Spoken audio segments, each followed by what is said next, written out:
Human-computer interaction, HCI, has grown in leaps and bounds, and over the last 20 years in particular, this interaction has soared. In only a generation, from the greatest generation to millennials' children who, at least in the United States, have grown up never not knowing computer interaction, are all still alive at one time. This transition is nothing short of science fiction turned reality. A year before the US put a man on the moon, Stanley Kubrick and renowned sci-fi author Arthur C. Clarke collaborated to produce the near-cultic film 2001: A Space Odyssey. This movie centered exclusively around the interaction of humans with a sentinel computer, the HAL 9000, who had the capability of speech recognition, facial recognition, natural language processing, lip reading, art appreciation, interpreting emotional behaviors, automated reasoning, and playing chess. In 1968, that technology was fantasy. Computers still stored data on trays of key punch cards and reels of magnetic tape. Interestingly, and hopefully only to be found in the movies, HAL 9000 actually struggled with conflicting directives and found murder to be the only way to accomplish both successfully. You cannot lie to someone if they are dead. But our mental model for this type of HCI was set. Fast forward a mere 50 years, and we are greeted first by Siri and Cortana, and now Alexa, the latest in artificial intelligence for the average home, the smart home. More than just having a virtual command and playback, though, artificial intelligence does something very exciting. It learns about its user, machine learning, and begins to make informational, even architectural connections, patterns, between the user's expressed mental model and what they are in fact actually requesting, like Google's ever-evolving search engine. It is more than just filling in keyword searches with previously typed entries, but rather the AI makes associations and begins to anticipate or predict what will happen next. It is building a profile for each user based on a growing base of knowledge about that user through continual interaction. Smart speakers learn the difference between family members' voices and how they speak, and what they like. Cars now scan their surroundings even while moving at high rates of speed and can react based on weather and road conditions, and most importantly, prediction, to other moving and not moving entities. But even without smart homes, smart cars, or virtual assistants, computer-based interactions are ultimately user-centered.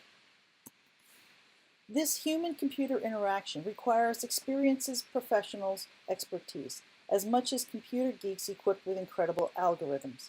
These interactions still need direction and structure, architecture, and continual research and evaluation of users' needs, which, like their computer counterparts, evolves over time. Personalization has gradually bubbled to the forefront of the collective results of this perpetual assessment activity. While Jacob Nielsen in 1998 wrote about personalization being overrated, a scant 18 years later, Amy Shade, a researcher at Nielsen Norman Group, published an article on the company's website recommending some sound guidelines for successful personalization. 20 years ago, personalization was just too hard, but we knew we wanted to go there. We have since HAL 9000 played chess with Dave. One of the reasons Mr. Nielsen was a bit dismissive about personalization was because users by and large were required, at least back in 1998, to be the ones providing all the personal information expressly for the purpose of that personalization sought. But attitudes toward that level of sharing have been met with less and less skepticism as the gathering of that personal information has become easier and easier. In fact, many are surprised by the fact that Facebook is now facing criticism over its methods of data mining and the selling of all that information. Users no longer complete lengthy forms for a custom experience, but instead have their every click, swipe, photo, post, or even video mined for what they like and don't like, interests, opinions, friends, family, even their facial features. Many smart devices use facial recognition and fingerprint scanning. Imagine that someone else now owns the access to that most personal information. With the click of a checkbox, do you accept? For which saying no is not an option if the app, software, hardware, website, rewards program, or other lure would remain unattainable. That person releases his digital identity to the sharks. Along the content of movies, this type of technology, dare I say, tricks the user into a false hope that they can trust the makers of these products, all so that the user can have a personalized experience and easy login, customizable features, etc.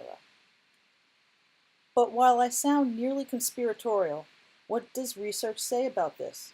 In a 2008 study published in the International Journal of Human-Computer Studies the following year, 5 researchers from Israel explored users' attitudes about content personalization, specifically towards news. And overwhelmingly, in their own literature review, people wanted personalized content. They preferred things and experiences that most closely aligned with themselves, regardless of the genre. In fact, it was suggested that personalization, quote, may positively affect users' attitudes towards a device, raising their tendency to use it repeatedly, end quote. Now look around. 10 years later, there are even laws being proposed in places like New York City to fine people who do not look up from their smartphones while crossing the street. People have become addicted to personalization. So, how did this personalization become so effective? Another more recent article published in the Journal of Library and Information Services in Distance Learning documented the development of personas based on real students and faculty and their corresponding mental models of how an online library system should work. I found this particular expedition more interesting when they provided a sample of a student that, similar to myself, I had to share it with others. Down to who the student worked for, the threat of getting laid off — I had just been laid off 6 months prior from that company — to how many kids the student had and how tired he was after a day's work and helping his 4 kids with their homework before beginning his own. However, my mental model of how a library system should work, or at least how to maneuver through one, was markedly more adept than this persona. Back to the research. By analyzing the mental models of the various student personas, they were able to not only identify gaps in their existing program, but discovered methods of personalization that could be leveraged to help even the most challenged student population. This leverage was easily aligned to other studies about mental models and how they fulfill the human desire to make sense of everything. Of particular interest to personalization in this modern day, patterns, like mentioned before, at the crux of artificial intelligence, are a foundation for mental models too. Those patterns form out of familiarity and humans' need to make associations. These mental models that are created with regard to any system are very real to the owners of those models. They have value even if they are by no means accurate.